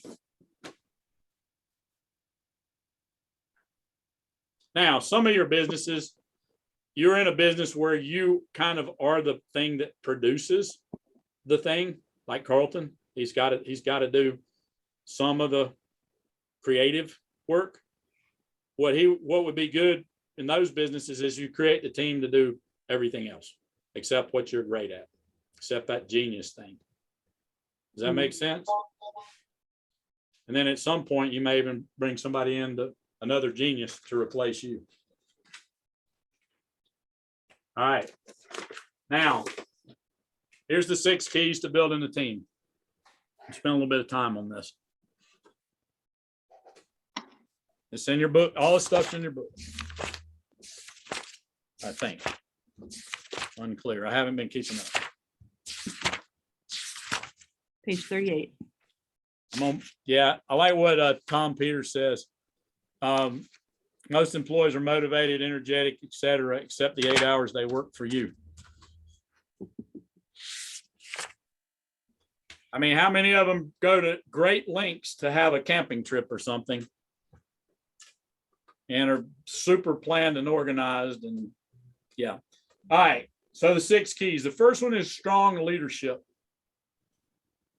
We have a saying that communication is the response you get. If you're not getting the response you expect from your people, then you need to look in the mirror.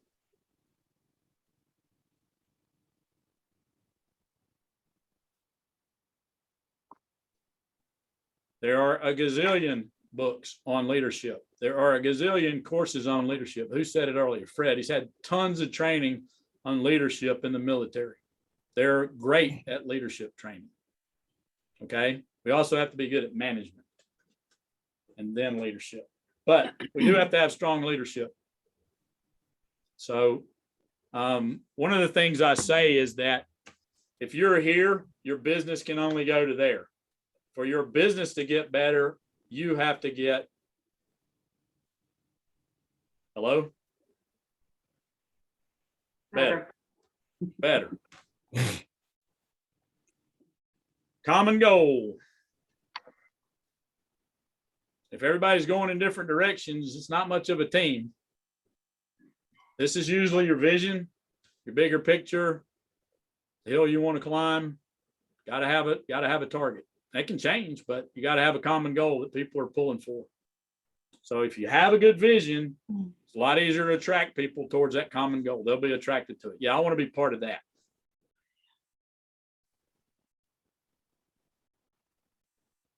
Doesn't have to be perfect. It just has to be something that will attract somebody, some people. This is super important. Number 3, it's called rules of the game. Now that's not, it is, part of that is like, what time do they have to be at work and what do you expect them to do and all that stuff. You know, and, you know, you gotta have a driver's license and all those things. This is culture. Have you delineated what your culture is? Is it written out and explained in a way that is also part of the thing that attracts people to you? Do you have a written culture statement? Those are your rules of the game. Now, why would that be important?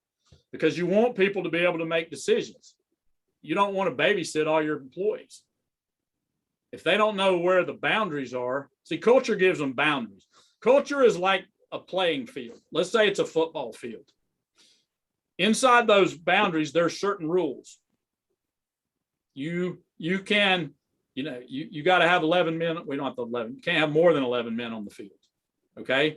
Within those rules, you are free to run different plays. You want your team to be free to run different plays within the rules. You just got to establish what the rules are. Does that make sense? How is that different from vision and mission? All right. So the vision is usually a legacy that you want to leave, something bigger than yourself. Okay. Mm-hmm. So what do you want to be in 100 years? Mm-hmm. The mission is how you want to get there. Mm-hmm. Okay. This is how we're going to do it. The culture is about values and behaviors. Okay. Gotcha. So I'll read you one of our culture statements. So we have 14 points of culture. So here's one of ours: ownership. I am truly responsible for my actions and outcomes, and I own everything that takes place in my work and my life. I am accountable for my results, and I know that for things to change, first I must change. Ownership. So that's a culture statement out of the ActionCOACH culture statement. Does it make sense? Does that help? Yes. And I just got a BFO. So Sam, that's why I suck at hiring family and friends, because I don't create boundaries. So that's my weakness. my action plan. That's a great BFO, Ebony. Thanks for sharing. All right, rules of the game. Got to make sure your cultures, and you can people do these things. I mean, corporate does these things and they do the vision and the mission statement and the culture, but they don't talk about it. They don't have meetings about it. They're not talking about it in their team meetings. You got to live this stuff yourself, look in the mirror, and then you got to share it with your people. Okay. You got to be talking about it. You got to have an action plan. We talked about that. That's who does what by wins. Support risk taking. That is crawl before you walk before you run.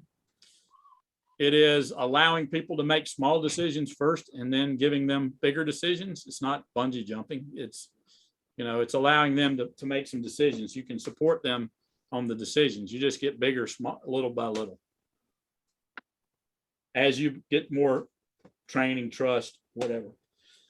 100% involvement and inclusion. This is an interesting one because some of the studies have shown that only about 30-ish% of employees are fully engaged. So it's up to you to include people. It's up to them to be involved. And when I'm teaching this to a team, I tell them that you've been included because you're in this team meeting today. It's up to you to be involved, to play the game at 100%, to participate fully. The only failure is a failure to participate. Give 100%, get 100%. See how it all works?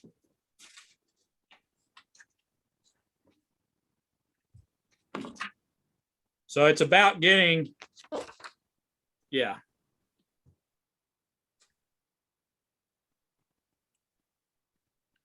Want to build a team, got to build it around these 6 keys.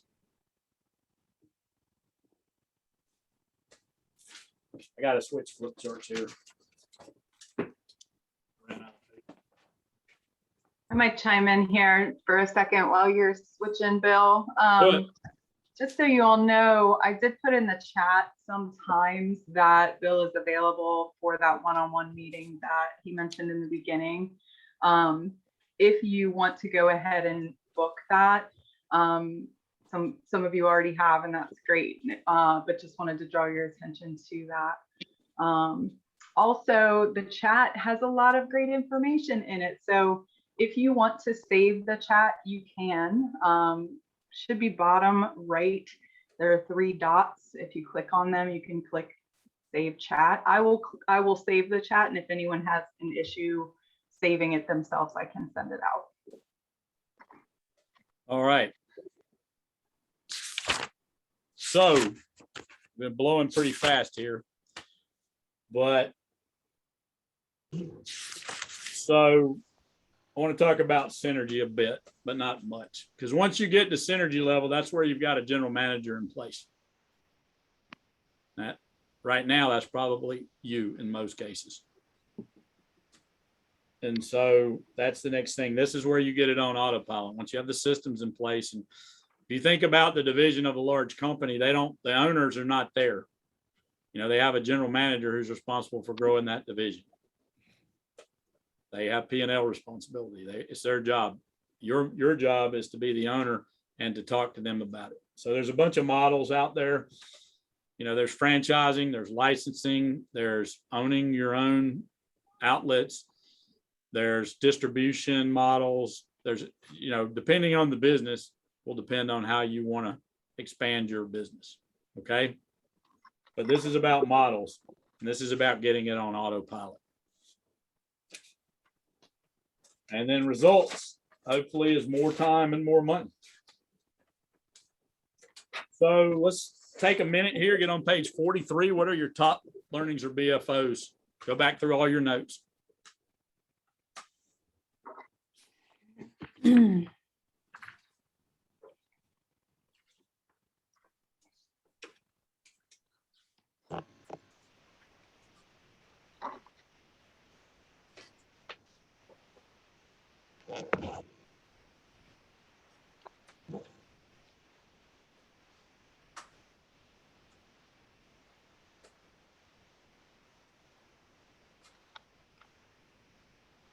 One of mine is my time target. Good. We'll get them written, and then we'll get one from everybody. Or you can give us 2, Sam, since you just gave us 1.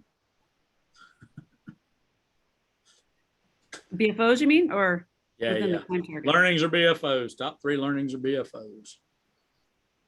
Gotta hire this business manager that just walked into my life. I just have to do it. Pull the trigger. It'll figure it Pull out. the trigger. Yep. And as it happens, while we're on this call, I just got paid the money that would actually pay for her first month. No joke. Put it out there and the universe provides, right? Yes. All right, Fred, what do you got? Couple of what a learning BFO. Trying to unmute here. So I actually put 4 instead of 3, but the first one's kind of, again, write it down. We all know this, but I relearned that one again and again and again. Maybe one day I'll learn it and it'll stick. I think the most important one for me is that the money mastery is foundational. I spend a lot of time making sure that we don't do anything illegal, but not enough time making sure that we're moving forward in how we look at our money flow and what things are. Perfect. Thanks, Fred. Lori. There's so many. I'm looking through my notes. There's so many. You had said that everyone wants to buy into something bigger than themselves. And then if you feel like that you have that, then how do you present that? You know what I mean? Like figuring that out. And That's your again, vision. I feel like Fred, there's a vision. Yes. And then like Fred, I think just even though Fred and I lamented that we hate doing all the financial stuff, but it's incredibly important to achieving your goals and to have a grasp on that. So those, and then writing your goals down, and it's scary. It's like, gosh, that seems greedy or crazy, but maybe it's not, you know, to dream big. Yeah, I just did the same thing again. I sat down with one of my longer term clients about 4 years ago, and I said, all right, time to reset. Where do you want to go? And we just did a flip chart. And I did it in their conference room and put it on the, each division where they wanted to be, the whole thing. And I was up there a couple of weeks ago and I said, well, how are we doing on our goals? And he said, well, it's in the closet. I said, what do you mean? He said, we took the thing, it had that sticky stuff on it, they stuck it inside the closet. So I went and got it, and they had achieved all their 5-year goals, or they're going to achieve all their goals this year, which would be 3 years in 5 years. So writing it down is huge, huge. Ebony. Okay, I couldn't unmute. Yeah, written culture statement. You just said writing it down. So I'm setting my boundaries. I might be able to hire some family and friends back. 100% involvement, inclusion. I'm always including them, but they're not involved. So I got to really look at that. And then strong leadership. I need to inundate myself on leadership. By the way, if you just go over that flip chart with them and say, this is what it takes to build a better team, and I'm not seeing that you're involved. I mean, you can have that conversation with somebody, Beth Evans. Muted. One of the blinding flash of obvious is, even though I've done this epic training with my staff, I'm coming to realize I have a new staff. I mean, people have turned over, some of the folks were here back then, some of them weren't. We need to do this and get everybody on board. So that's something we need to do. I need to continually not only give myself more education, but my staff as well. Oh, my goodness, moved again too. Thanks, Beth. That's great. Chuck. Well, I think I've understood this before, and I think it's one of my biggest challenges that I don't really have a business. I have a job. I'm working for myself, but it's not a business, and I need to go back and look at these goals. I avoid goals. I said, this is, now I'll lay on the couch. You guys can be the shrink, I avoid goals because I don't want to fail. So it just creates this vicious cycle. That's why I make people write them down, because people were like, man, I don't know if I want to do, it's like Flory said. Yeah, so Carlton, thank you, Chuck. I guess the two biggest things for me would be the time target that we reviewed. That's going to be very helpful. And then the idea of developing a culture statement. I've been doing a lot of planning and thinking about employee hires and other stuff that comes with that. The culture statement is going to kind of be the icing on the cake with those. Needs to be. Yep, good stuff. Jacob. Definitely going back and looking at the vision closer, so we can kind of structure around the culture more.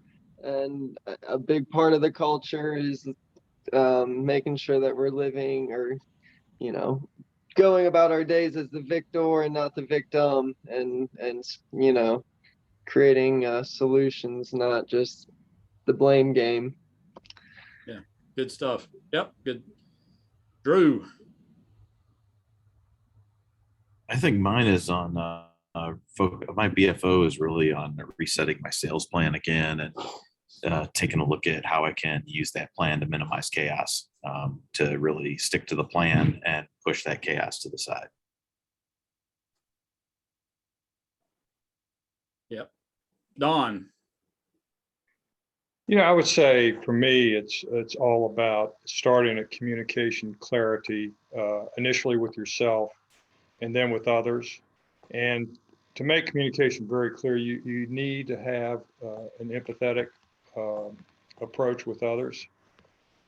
And it has to be genuine. And you have to look people in the eye, and you have to work out mutual goals together. And then it comes to action plans that follow these kinds of discussions. For me, there's simple tools in life. I have an old-fashioned day timer. I don't keep any of my schedules on my computer. I write everything down. I keep a personal diary and a business diary where I indicate by the day and sometimes hour everything I'm going to do to achieve that day's objectives. And I draw those objectives from monthly goals and in turn yearly goals, and everything is written down. So I always have a go-to manual or tool, if you will, that helps me direct my life and stay away from distractions. Yeah, I reckon the most important plan you have is the plan for the next day. And that does come from that's why you do the 5-year plan, the 3-year plan, the 1-year plan, the quarterly plan, the monthly plan, and the weekly plan, and the daily plan. So that's what we got going on there. Super good, man. That's great learnings, y'all. So, Bill, if I may interject for just a moment, I have some family in town. I'm going to need to leave this meeting now. That's totally fine. We're done. But I appreciate so much being a part of it. Thank you very much for the invitation. It's such a pleasure to meet all of you and listening to your respective issues. And I hope in some way I made a small contribution to you this morning. And good luck. Yeah. Thanks, Don. We'll chat. We'll see you. Thank you. All right. Yep. Bye. All right. So we've covered, how to build a business. We covered the 6 steps. We covered the 5 ways to cash flow. We covered systems. We covered a few team concepts. And, when I sat down to do this workshop, I realized that there was no way to talk about team without talking about the other things. So that's why I did it this way. I hope that worked for y'all. I'm looking forward to talking to each of you individually sometime in the next little while. We'll be in touch. I